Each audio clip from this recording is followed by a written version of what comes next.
Grande est ma joie de vous retrouver encore branchés sur l'étoile numérique. Bienvenue, mesdames et messieurs, à cette édition du journal qui retient un seul titre à la une. Il s'agit de la marche de soutien aux consultations menée par le chef de l'État, Félix-Antoine Tshisekedi Tshilombo. Marche qui a eu lieu sur l'ensemble du territoire national à Kinshasa, comme dans les provinces. Des partis politiques qui saluent les actions du président Tshisekedi étaient sur les rues. C'est le cas de l'Union nationale des fédéralistes du Congo. Cadres et militants de ces partis de Lubumbashi et Kipushi ont pris part à une grande marche.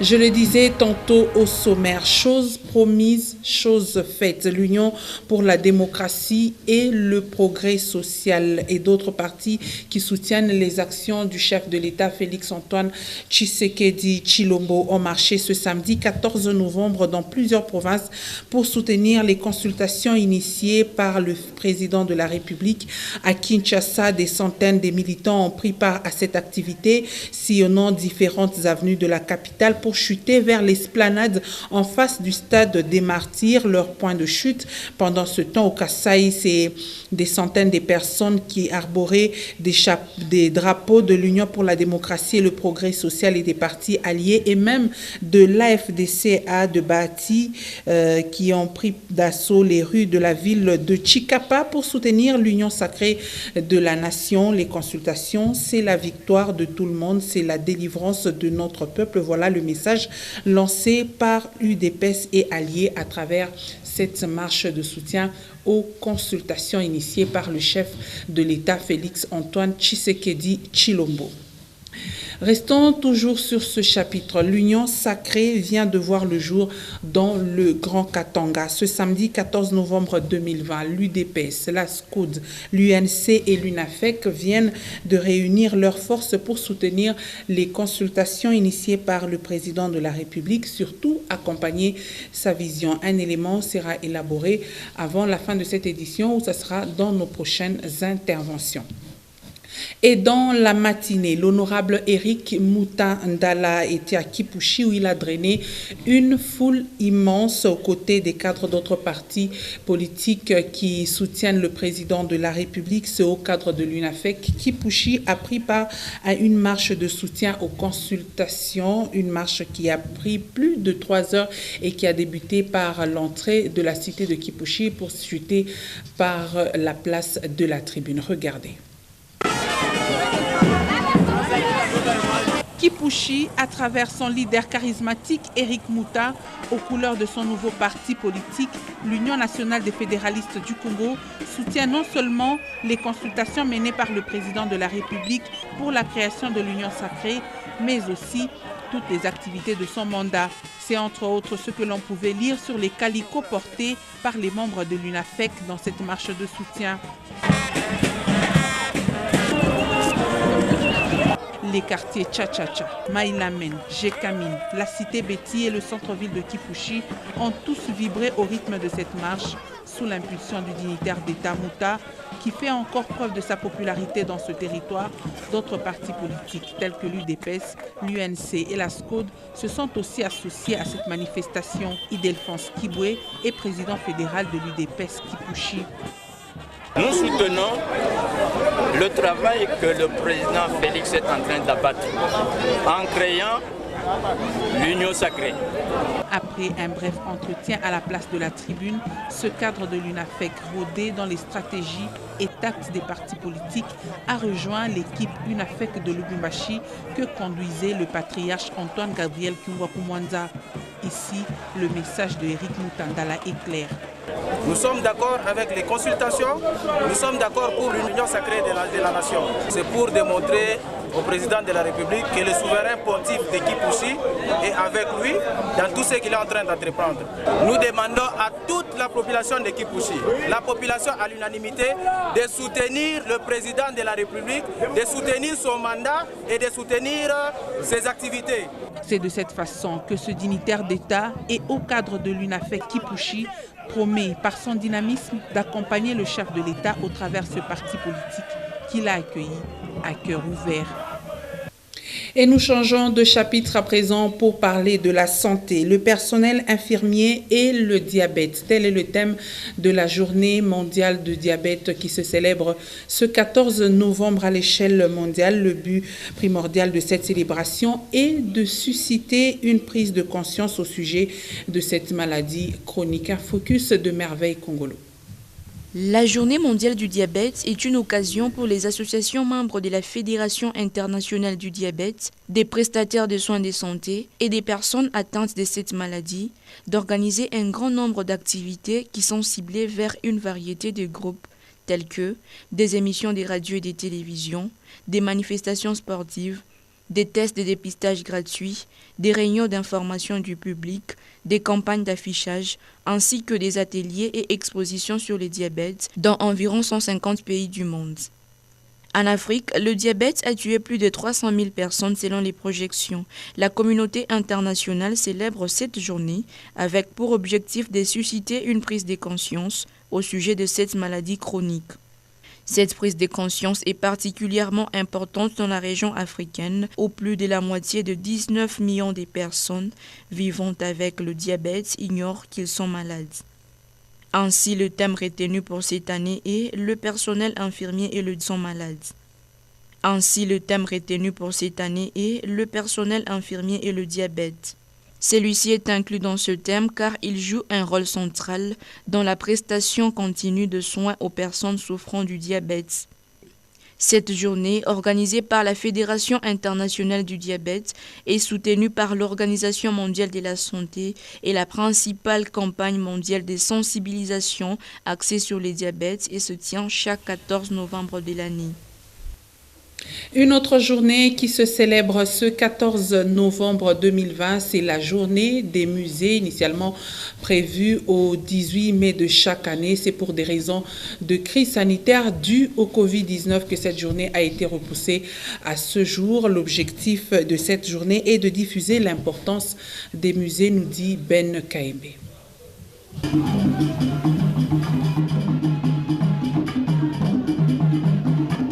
C'est depuis 1977 qu'est célébrée chaque année la Journée internationale des musées. Lieu d'échange et d'enrichissement culturel, le musée est plein de souvenirs pour ceux qui désirent découvrir un peuple. Elissa Mukendi, élève de son état, en a fait l'expérience. Je me souviens qu'il y avait des statues et il y a le souvenir que j'ai le plus, c'est la salle de cinéma où on montre le passage de l'homme et comment il a évolué de la pierre taillée jusqu'à maintenant. Quant à Séraphin Matondo Tsakala, il est difficile d'aller au musée en dehors du programme de l'école. Bon, disons, j'ai jamais voulu fréquenter les musées parce que ce sont des choses que nous ignorons souvent. Avec la mondialisation, on trouve que si on te disait d'aller au musée, c'est un peu... C'est pas bien, mais souvent, j'ai pas l'idée à ça. Le musée reste pourtant important pour tout homme, reconnaît l'élève Tsakala. Là, au musée, il y a plusieurs choses qui peuvent nous aider à mieux comprendre les cours. Quand je parle de cours, je parle par exemple de l'histoire et de l'économie politique. Même au musée, il y a des archives politiques qui nous aident à comprendre facilement les cours. Ce lieu d'archives culturelles sert aussi de matériel didactique pour le secteur éducationnel. Dieudonné Bonza est directeur d'études dans une école. Les musées pour nos enfants, c'est déjà un lieu où nous avons le matériel didactique qui concrétise l'enseignement. L'impact, c'est que ça met l'enfant dans l'ambiance de la vie culturelle, avec les vestiges des ancêtres. Les enfants se souviennent au moins de ce qu'ont été l'histoire de leur pays, de leurs ancêtres. C'est une date qui devait être reprise au niveau du calendrier scolaire pour permettre à tous les enfants de s'imprégner de ce milieu culturel. Musée pour l'égalité, diversité et inclusion, c'est le thème retenu pour l'an 2020. Une année qui voit la Journée internationale des musées être spécialement célébrée le 14 novembre au lieu du 18 mai comme chaque année à cause du coronavirus. Autre chose à présent, le pont Kasungami n'est pas seulement un danger eu égard de son état actuel, mais aussi présente une petite forme de tracasserie pour les habitants de la commune Katouba et de la commune annexe, les deux communes traversées par ce pont. Il faut dire qu'à chaque passage, surtout aux heures tardives, les habitants de ces deux communes sont obligés de déverser 1000 francs congolais aux agents de l'ordre avant de passer. Regardez. Au-delà des 18 heures, il est impossible de traverser facilement le pont Kasungami qui relie les communes annexes et Katouba. Ici, une barrière s'érige. Et c'est les agents de l'ordre censés sécuriser ces coins qui font payer chaque traversée, déclare la population. À partir de 18h, on a toka musenka, on a weka sentir pale.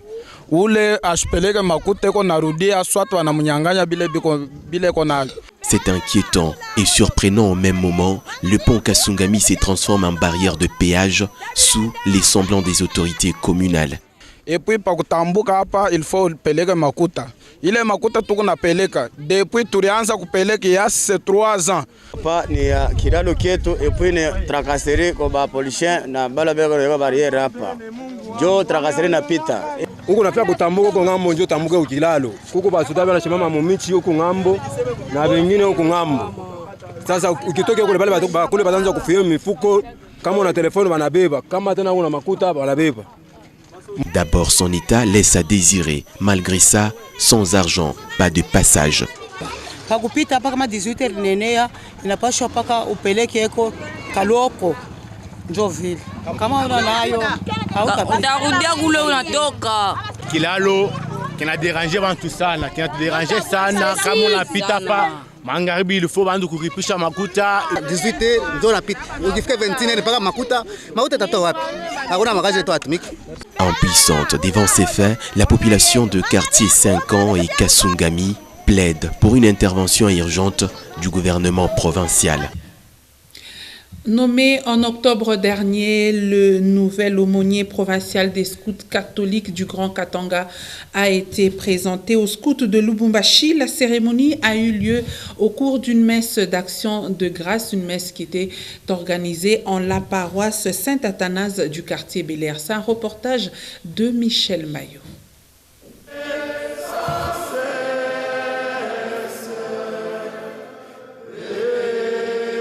Chant des promesses exécutées, les scouts de Lubumbashi renouvellent leurs promesses ce vendredi 13 novembre 2020 en l'église de la paroisse Saint-Athanase du camp préfabriqué de la police. Une coutume pour les adeptes de Baden-Powell à l'occasion de la présentation de l'abbé Jean-Pierre Chibal, récemment nommé par la conférence des évêques catholiques comme aumônier provincial des scouts du Grand Katanga.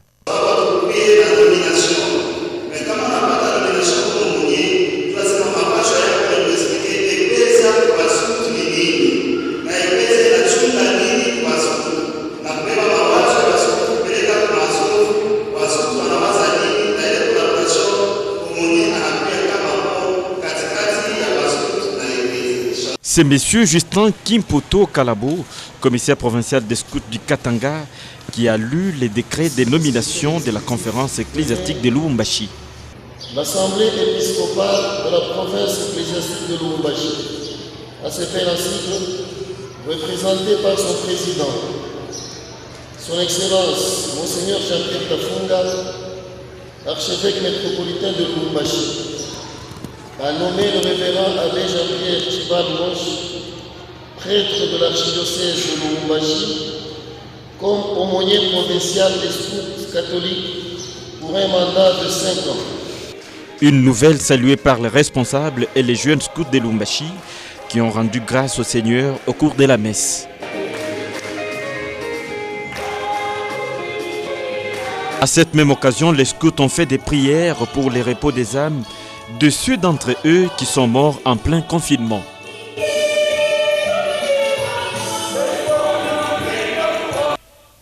Et nous parlons sport à présent. Muté en club omnisport depuis septembre dernier, le tout-puissant Mazembe prend peu forme après le tennis qui a vu le jour il y a un temps. C'est le tour du football féminin de devenir aussi opérationnel. Une assemblée extraordinaire et constitutive a eu lieu ce samedi 14 novembre 2020. Pascal Mwangala et Mecha Kaembe ont pris part à ces assises. Ils nous en disent long. 4 ans, c'est la durée du mandat du comité Jeff Kapondo et c'est à l'unanimité que ce dernier a été élu. Le tout-puissant Mazembe Dame, hier un projet, aujourd'hui une réalité.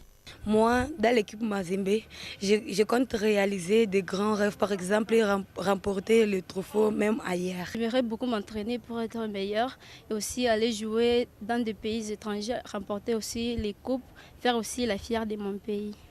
Son président, Jeff Kapondo, est non sans ambition.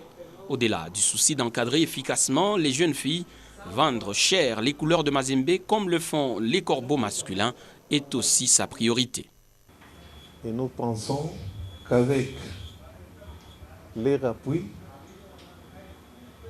et les concours de Dieu, nous ferons à ce que le football féminin, à travers notre équipe, que nous soyons des porte-étendards de notre football, non seulement sur le plan national, mais pourquoi pas sur le plan international. Et pour y parvenir, Jeff Kapondo s'est fait élire avec Madame Jonino comme vice-présidente, Pablo Mukalaï, secrétaire sportif, Étienne Mumba, secrétaire sportif adjoint, et Dominique Kingandu, membre conseiller. Le soutien de Moïse Katumbi sera un atout majeur, lui-même initiateur de cette mutation de Mazembe Omnisport. Les conseils des animateurs des différentes structures de football sont également attendus, à en croire le comité Jeff Kapondo, qui est le premier de l'histoire du tout-puissant Mazembe au féminin. La SENCO offre ses offices RDC Angola. C'est pour ce samedi 14 novembre au Stade des Martyrs. Ce sont là les principaux titres à la une du numéro 1071 du journal La République. Le condensé vous est fait ici par Pascal Mwangala.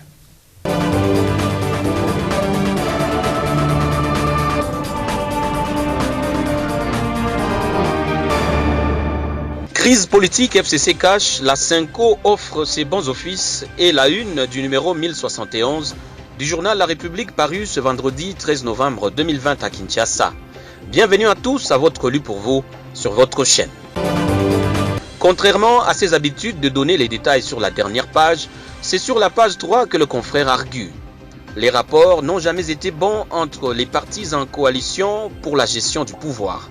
Sur fond de maintien et de retour au pouvoir, les deux alliés qui n'ont pas éteint leurs ambitions du pouvoir se sont illustrés par des accrochages ayant eu une incidence négative sur la situation générale du pays.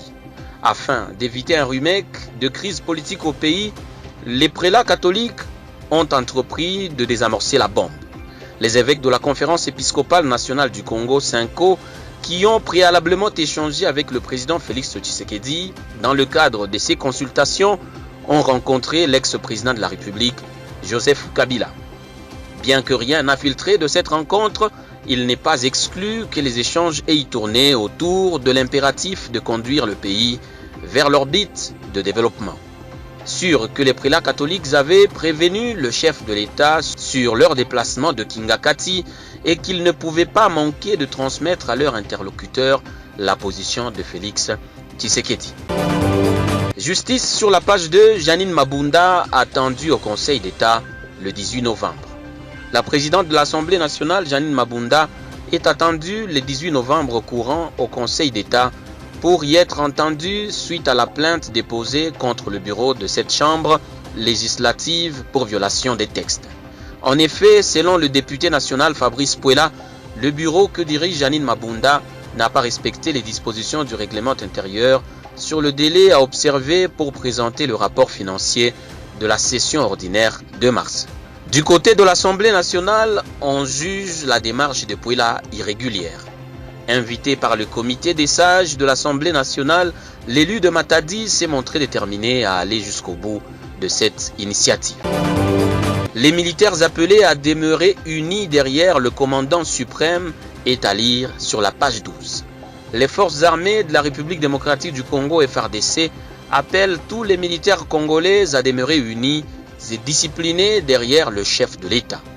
L'appel a été lancé par le porte-parole de l'armée, le général Léon Richard Kasonga, lors d'une conférence de presse animée à l'état-major général des FARDC situé à Kinshasa. Nous lançons un appel en direction des opérateurs politiques de tous bords à s'abstenir d'épiloguer sur les forces armées et d'adresser des invectives aux commandants des forces armées.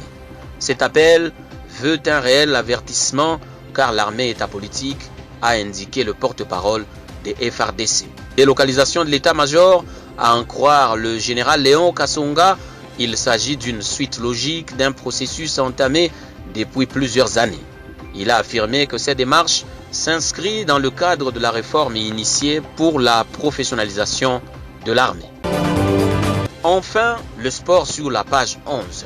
Belgique, ça va vite, Jackson Muleka. Annoncé absent pour 4 à 6 semaines, le joueur âgé de 21 ans a laissé un message fleurissant des pétales d'assurance. Gloire et louange au bon Dieu, comme ça va vite, et bientôt nous allons nous revoir et prendre du plaisir sous la grâce et l'amour du Très-Haut, écrit-il sur son compte Instagram. Cette blessure, la deuxième pour le Léopard, a été de lourdes conséquences en sélection nationale. Jackson Muleka va rater les matchs de la 3e et 4e journée des éliminatoires Cannes 2021 avec la RDC. Et vous, aimables auditeurs et téléspectateurs, ne ratez pas de vous laver régulièrement les mains, portez toujours votre masque en public et respectez la distanciation sociale pour vous prévenir du coronavirus. Fin donc de celui pour vous sur le coronavirus. Fin donc de solution sociale pour vous prévenir du coronavirus. Fin donc de celui pour vous sur votre chaîne et dont l'intégralité est à retrouver sur www.agnota.net. Merci mesdames, merci messieurs de l'avoir suivi et surtout tâchez de quitter ce monde en l'ayant rendu un peu meilleur que vous ne l'aviez trouvé.